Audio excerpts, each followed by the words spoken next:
All right, we're going to get started again. This is video 2.1.2. That's Unit 2, Standard 1, Video 2. And we're still working on the standard of graphing and identifying key characteristics of linear and piecewise functions. And we're going to be talking today specifically about functions and relations. So we're going to give a definition to this word function here. So this is going to be a lot of vocabulary and some introduction, some terms that we're going to be wanting to use throughout the rest of our course, really. Okay, so we're going to talk about the difference between a relation or a function. So often in mathematics we talk about two different numbers that are related to each other. Okay, so maybe we would talk about if I work 5 hours, I make $200. So these would go together. Perhaps in the seventh year, okay, I would really not in order of pair put the TH, but I'm doing it for our example here. But the seventh year, maybe we had 16,531 people that came through Woodfield Mall, okay? So here we have different relationships, okay? We've got these two numbers that go together because they explain something in mathematics or in data, in real life. So they go together. So we've actually right now really just talked about what a relation is, because a relation is any set of ordered pairs. So if you collect any data and there's an independent and a dependent variable, then we have a relation. So let's talk about what I just said, the independent and dependent variable. The independent variable is the one that just happens. It's the I worked 5 hours, because time becomes our independent variable. Time is going to happen whether or not something else happens. Okay, years is often our independent variable. That's our independent variable, sorry. And then our y is what happens even though time is occurring. So are we recording the population? Are we recording how much money we make? Are we recording how many items are purchased? What is the recorded amount over this period of time? So this is our dependent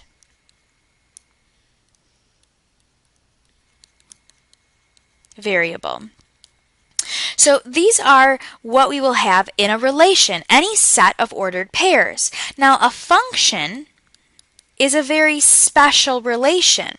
It is a relation in which, so I'll write it down with you, a relation in which each value, for each value of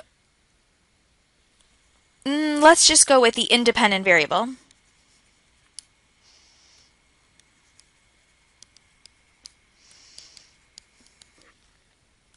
There is exactly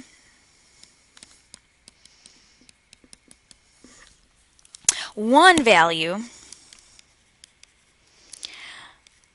of dependent. Okay, of dependency.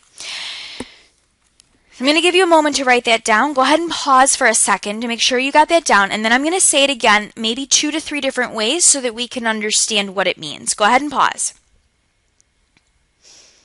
All right, so now that you've got it written, let's take a look. A relation is a function is a relation in which for each value of the independent variable there is exactly one value of dependency.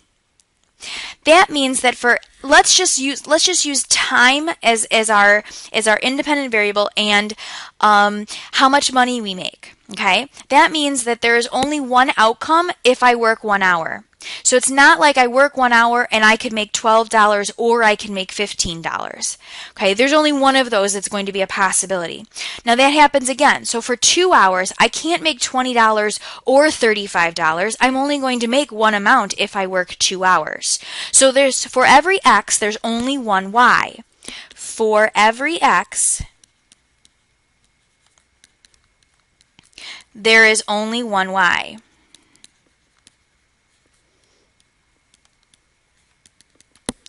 Okay, this defines a function. Again, pause, rewind, make sure you understand that because we're going to be working with this. So I'm going to give you some visuals here so we can talk about this.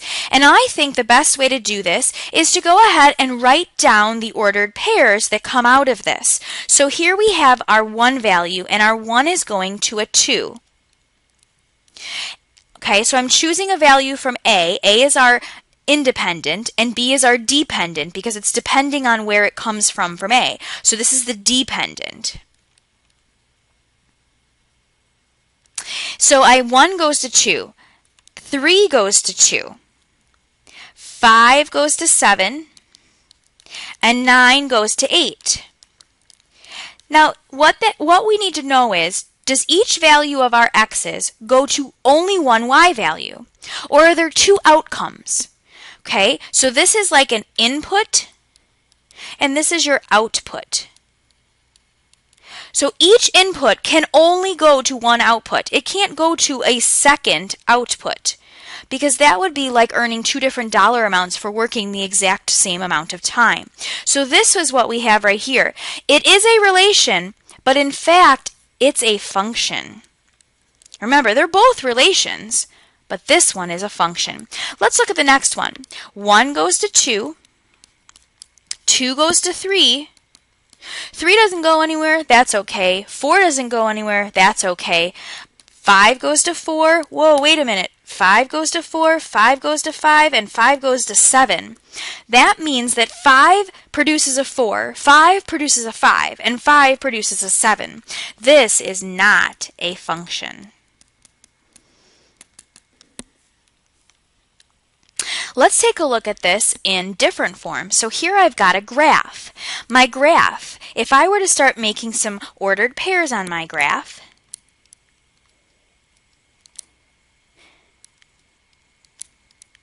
okay, so if I were to make them, I would say, okay, 0 matches with 0, and then I say the next x value is a 1, and 1 goes with 1, but 1 also goes with -1. And 2 goes with, I don't know, 1.2 or 1 point something, but 2 also goes with -1.2. And then I bump over to 3, and maybe I bump over to 4. 4 goes with 2, but 4 also goes with -2. So because they're producing, these x values are giving 2 different y outcomes, this is not a function. All right, let's look at this one. 1 produces a 2, 2 produces a 4, 3 produces a 6, 4 produces an 8, 5 a 10, 6 produces a 12. This looks pretty good. That is a function. 1 produces a 2, 2 produces a 4, 1 produces a 5. Wait a minute, 1 produced a 2 and 1 produced a 5? That doesn't work. This is not a function.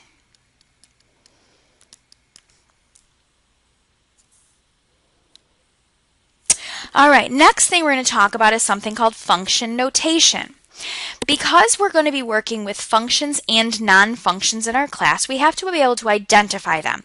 And so one way we do that is to write in function notation. This notation looks like this, and then we have an equation that follows, perhaps x plus 3. This right here, this f parentheses x, is not multiplication. It does not say multiply the variable x times the variable x. What it does say is that this is a function dependent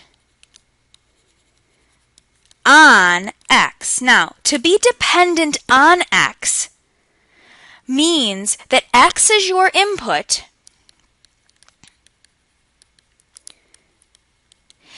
and your output are f of x values. Now, we used to refer to these as y values, but we're going to be calling them f of x values. So I'm going to change any sort of table that we make, that it's going to have x in this column and it's going to have the function of x in there.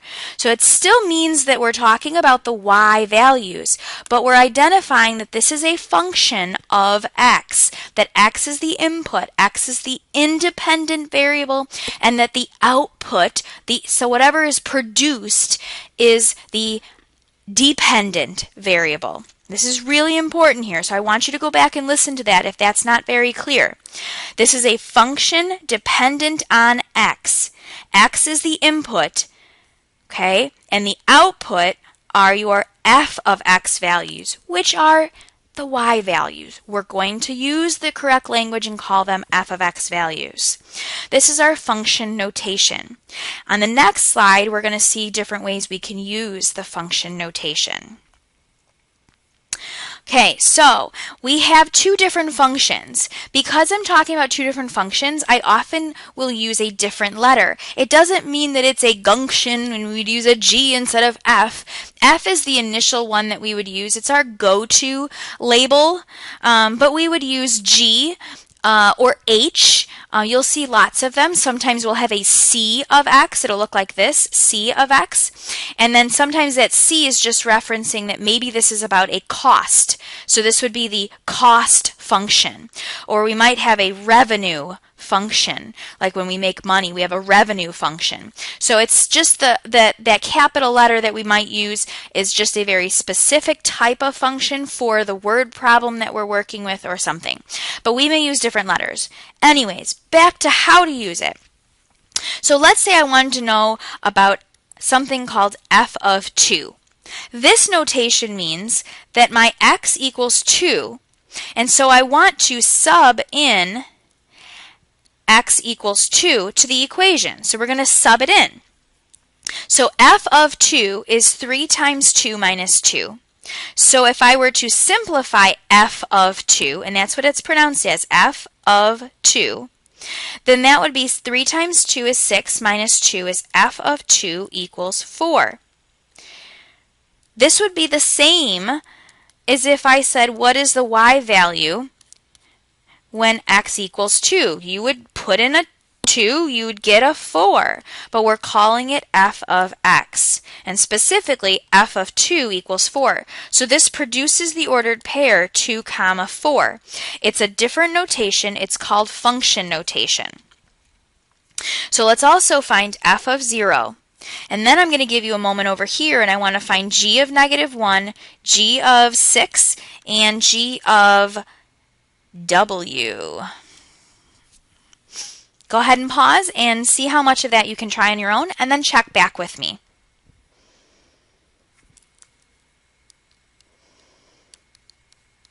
All right, so I'm going to work here on these and give you the answers. So I have 3 times 0 minus 2 is -2, so f of 0 equals -2. If I were to ask you what is the ordered pair, you would tell me 0, -2. Over on the other one, we have g of -1. That means -5 plus a -1 is a -6. So g of -1 equals -6. What is g of +6? So -5 plus 6, g of 6 equals 1. And then what about g of w? It means I'm replacing the x with a w. It's simply that. So g of w is actually just another equation. It's -5 plus w. If I were to ask you what is g of a plus 3, I would replace the x with an a plus 3. So it would be -5 plus a plus 3. And I would simplify that. So g of a plus 3 equals a plus -2 or a minus 2.